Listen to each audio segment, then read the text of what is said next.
정체불명의 오파츠 탑3.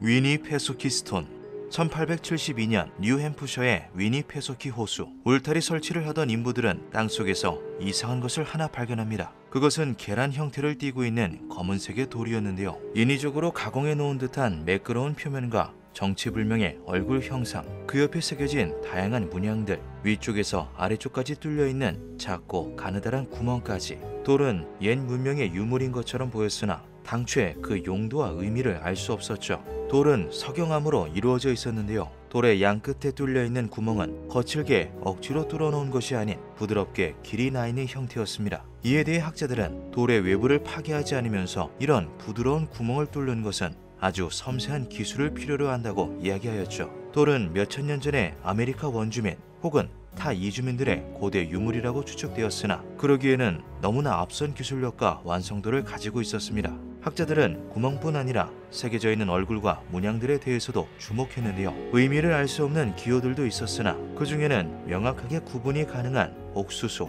움막처럼 보이는 그림도 보였습니다. 이에 학자들은 위니페소키 스톤이 지역에 거주하던 부족 문화를 상징적으로 나타내 놓은 유물이 아닐까 하는 추측을 하였죠. 하지만 석영암은 뉴햄프셔에서 발견되지 않은 암석이었으며 돌에 새겨진 그림들 또한 뉴햄프셔의 원주민인 아베나키족의 생활 양식과 전혀 비슷하지 않았습니다. 돌에 묘사된 얼굴은 오히려 아즈텍이나 에스키모족에 가까웠죠. 연구는 계속해서 이어졌지만 유추할 수 있는 것은 이러한 파편적인 추측들이 전부였습니다. 이것과 유사한 그 어떠한 유물도 추가로 발견되지 않아 모든 것이 가설로만 남게 된 것이죠. 위니페소키 스톤은 현재까지도 뉴햄프셔에 풀리지 않은 미스터리로 남아있습니다. 로마 12면체. 1973년 로마에서 신비로운 형태의 조각품이 발견됩니다.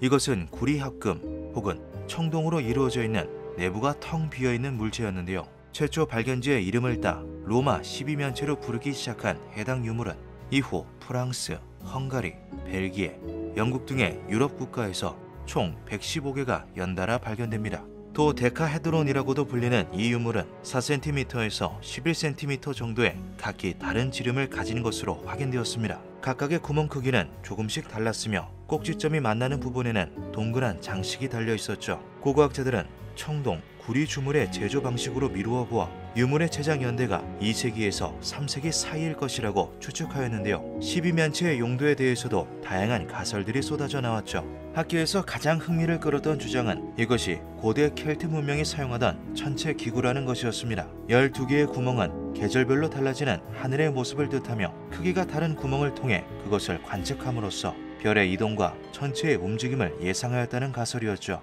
일각에서는 이것이 부족의 용도로 사용되던 고대 액세서리라는 주장도 있었습니다. 현대인들이 행운의 마스코트를 들고 다니는 것처럼 고대인들 역시 풍요와 안녕을 바라는 의미에서 이것을 몸에 지니고 다녔다는 것이었죠. 몇몇 학자들은 로마 12면체가 예언가들이 사용하던 점성술적 도구였을 것이라고 주장하기도 했습니다. 고대 로마의 점성술가들이 이것을 굴리거나 던져서 점괘를 읽어냈다는 건데요. 하지만 이와 연관 지을 수 있는 상징적인 그림이나 조각, 쌍을 이루는 유사 유물이 발견되지 않아 그다지 신빙성 있는 가설로 받아들여지지는 않았죠. 로마 12면체의 가장 이상한 점은 로마를 포함한 유럽 국가의 어떠한 문헌에도 단 한 번도 언급되지 않는다는 사실입니다. 100개가 넘는 유물이 유럽 이곳저곳에서 동시다발적으로 발견되었지만 이것에 대한 설명이나 묘사 등의 기록이 전혀 없는 것이죠. 정체불명의 12면체 도 데카헤드론은 과연 어떻게 사용되던 물건이었을까요? 콜간테 디스크. 2020년 11월 페루 리마에 위치한 라파엘 파르코 헤레로 고고학 박물관에서 신비로운 유물을 하나 공개합니다. 콜간테 디스크라고 불리는 이것은 최대 2000년 전의 물건이라고만 추측될 뿐 그 외에는 밝혀진 바가 없는데요. 원반은 금속 재질로 중심에는 나선형의 문양들을 한데 집중시키는 핵처럼 보이는 반구 형태가 묘사되어 있죠. 유물은 공개 즉시 학계의 논란거리가 되었습니다. 원반의 형태가 마치 은하의 형태와 비슷해 보였기 때문인데요. 규모를 갖춘 은하는 중심부에 블랙홀을 가지고 있습니다.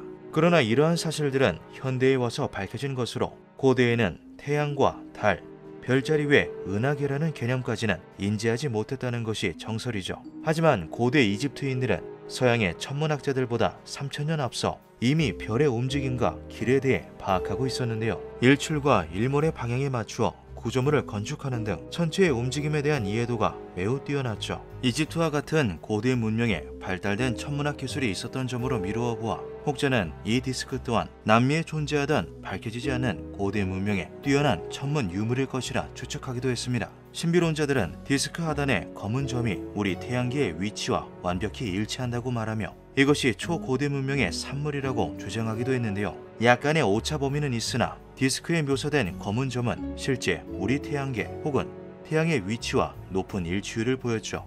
과연 콜간테 디스크는 인류 출몰 이전에 초인류들이 남기고 간 천문 관측 기술의 집약체인 걸까요? 시대를 벗어난 유물 오파츠, 이것은 어쩌면 고대, 아니 그보다 더 오래전에 존재했던 잃어버린 문명의 잔재는 아닐까요? 기묘한 밤이었습니다.